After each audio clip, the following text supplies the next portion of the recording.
Hey, what's up, everybody? Jed Johnson here from dieselcrew.com. Of course, you know they call me Napalm. And I wrote an email out to my newsletter earlier this week, let them know I was going to review the strength and conditioning clinic that I went to, give some highlights about what I learned, things along those lines. If you're not on the newsletter, all you have to do is email me, jed.diesel@gmail.com, jedd.diesel@gmail.com, and I can get you added. Before I get right into this, don't forget to like the video. Be sure to subscribe. If you have any questions or want more information, I could probably even post a follow-up video to this one. So leave your questions in the comments section below. And don't forget to check out the description box. I've got plenty of links down there that will lead you to ways you can help support the channel and my business. So, the clinic that I went to was the NSCA Pennsylvania State Clinic. I'm a certified strength and conditioning specialist through the NSCA, and in order to keep my certification in check, I've got to attend certain learning opportunities over the course of every 3 years so that it totals up to at least 6 continued education units. And this clinic was only a little over an hour away from where I live, so I jumped on this one right away. So it was at King's College.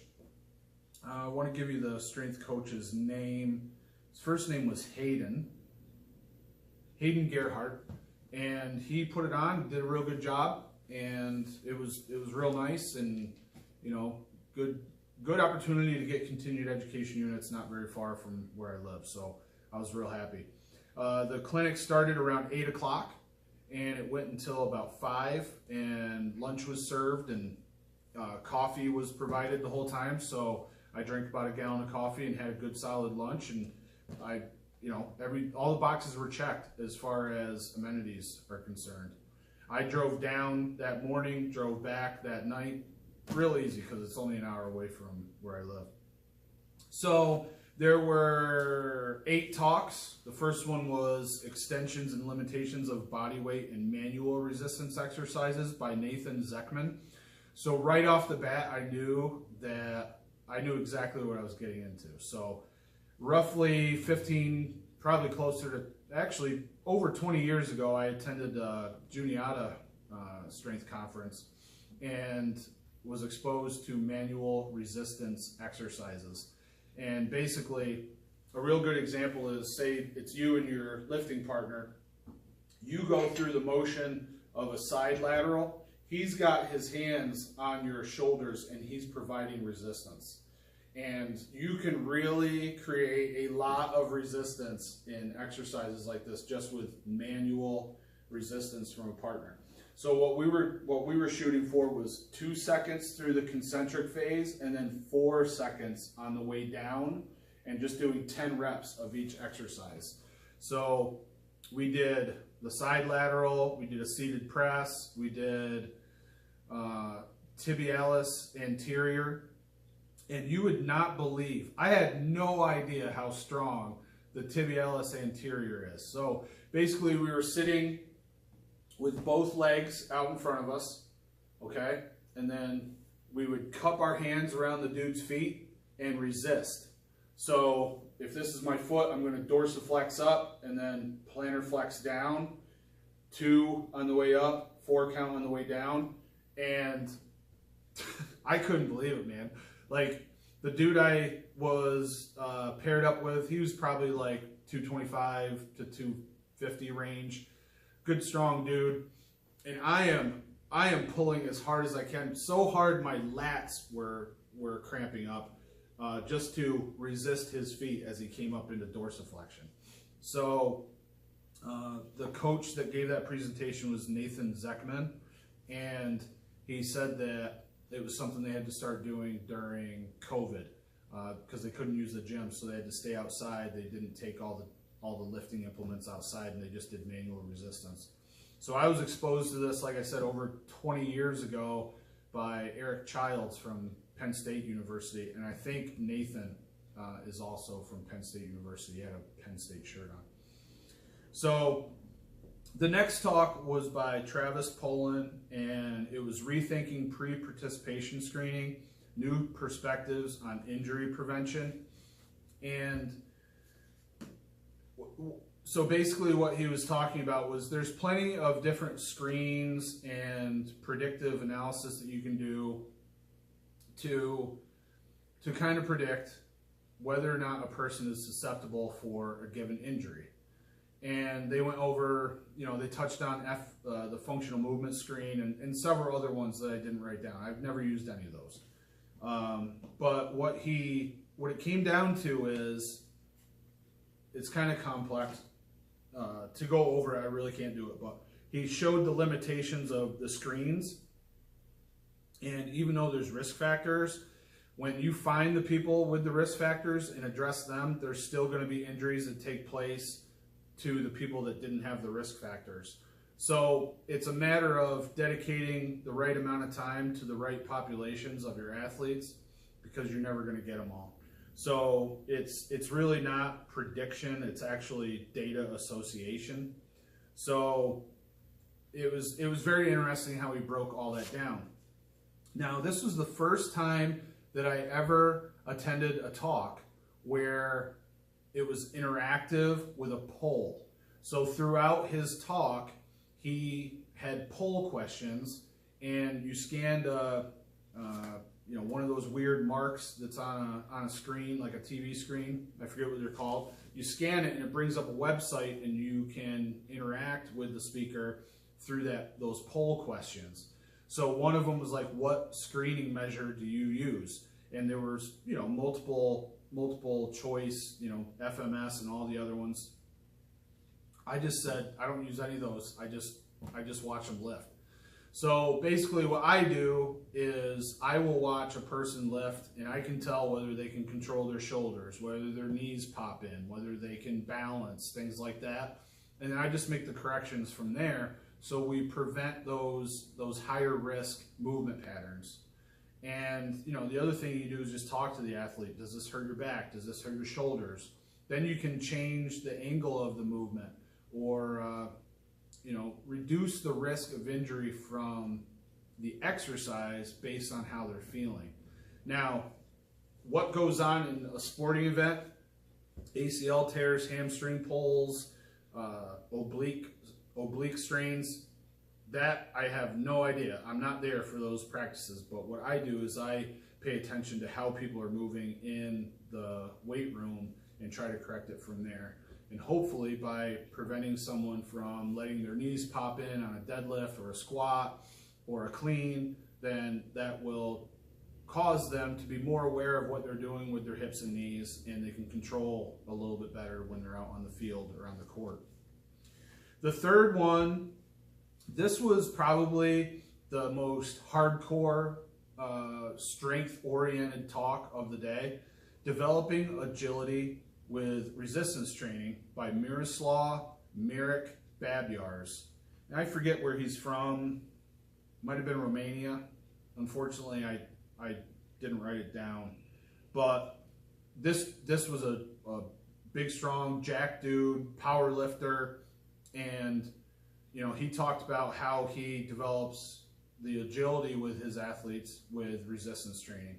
And basically the approach was by getting the athletes stronger, then that builds your base, and strength is kind of the base that all these other skills are based on. So the stronger the athlete, the better balance they're going to have, the more stability, the better speed, the better power, etc. And he kind of walked us through his program. It would have been cool to talk some training with him, but there was just no opportunity. I was kind of on the go, and these talks were lined up real tight. You basically had enough time to use the bathroom and then come back and sit down. So I didn't have the opportunity to talk. The next one I would say was the most interesting talk of the day.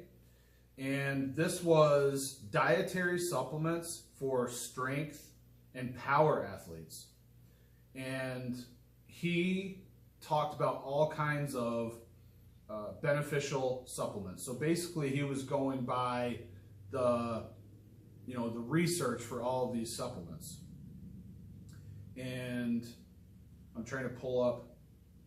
So he went over things like creatine, caffeine, dietary nitrate, beta-alanine, and protein, and all their efficacies and how useful they are and the results that they get you, and research that he's done on the subject, things along those lines.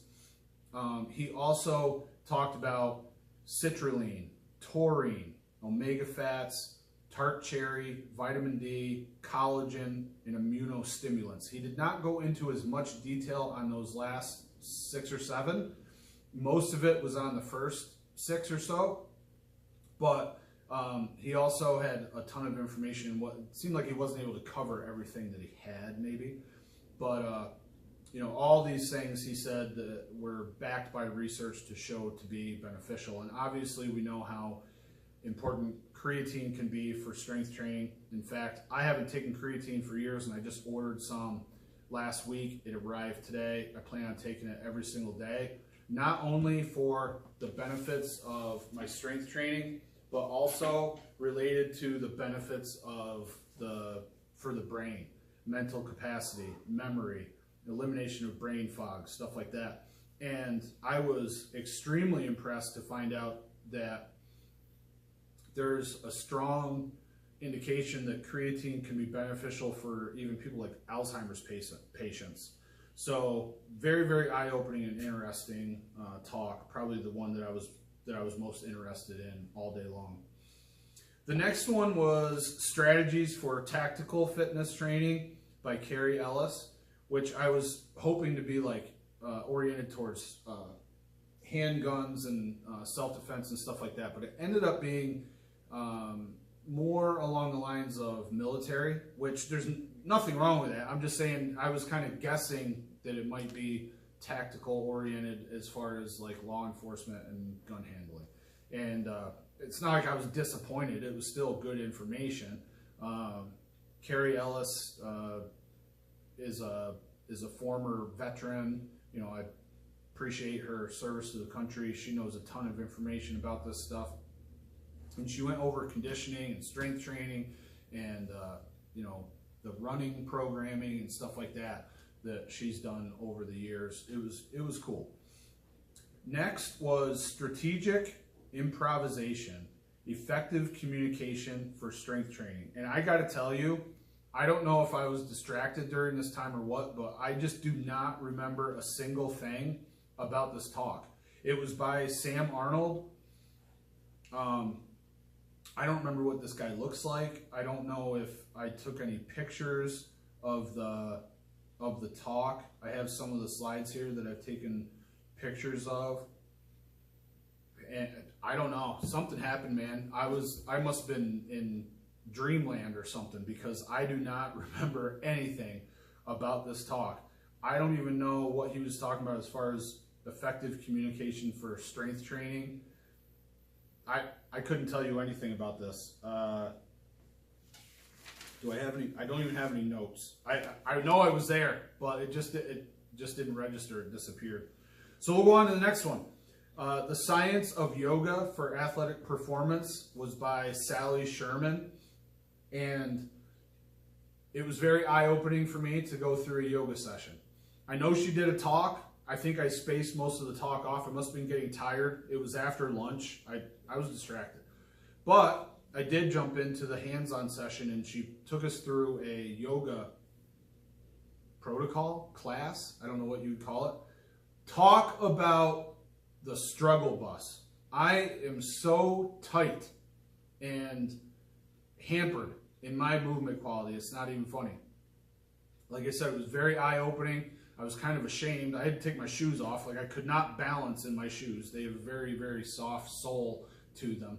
So I had to get those off and go back into it and go in my sock feet, and then it was a little bit better for the different balancing poses. But this left such an impact on me that I found out that there was a yoga class this week, and I signed up for it, and that took place this morning. And it was still an absolute struggle. I think the one on Saturday was more intense, more physically intense. I think I definitely sweated more, but I also had jeans and a polo on. For the one this morning, I only had shorts and a t-shirt. Plus, it was really cold in there, so I didn't sweat. But this is a new class in the area, and I plan on going weekly. Wouldn't you know, I ran out of space on the phone. Had to delete some stuff. So let's get back into this. The last talk of the day was 30 things I learned in 30 plus years of coaching by Darren Thomas. So I've known Darren for over 20 years. He would attend the same exact clinic that I used to attend at Juniata College. And, you know, he was probably the most senior individual as far as like years of service in the strength and conditioning field. And his presentation was geared towards kind of the newer people into the industry, people that are more, you know, brand new to their strength and conditioning positions. And one of the big things that he emphasized was the importance of culture and accountability. So he works in a situation that is entirely different from mine. I have 3 to 6 people here in this gym at one time. He could have 50 plus. So in my case, I can go around and give feedback and talk and compliment and assess every single person multiple times every time they're here at the gym. There's no way he can do that with 50 plus people in a university weight room. So he has created this culture of accountability, safety, and all that stuff where he doesn't have to be the person that is monitoring every single repetition. The athletes are doing it themselves. And I thought that part was huge because a lot of the people that were attending are newer in the field. And I think that would be the takeaway for them. So, like I said, great seminar, excellent opportunity for me so close to home. I was able to go down and come back in one day. So that's it for the video. If you have any questions about the topics, leave them in the comment section because maybe I can do a follow-up video for you. And, you know, don't forget to give the video a like. Make sure you're subscribed. I know this is a little bit different from the content that I usually do. In fact, most people don't realize I'm a certified strength and conditioning specialist. But, you know, I don't try to throw around big words, and I try to like break things down so everyone will understand them. Plus, I like to go by experience. So I hope this was a little change of pace for you. And then lastly, don't forget to check out the description box. I've got links to my store, my ebooks. I've got free giveaways down there and other ways that you can support the channel. Any support you can give is greatly appreciated, and thank you to everyone who has bought something from me in the past and even recently. Thanks for watching, everybody. Hope you have a great day. All the best in your training. Take care.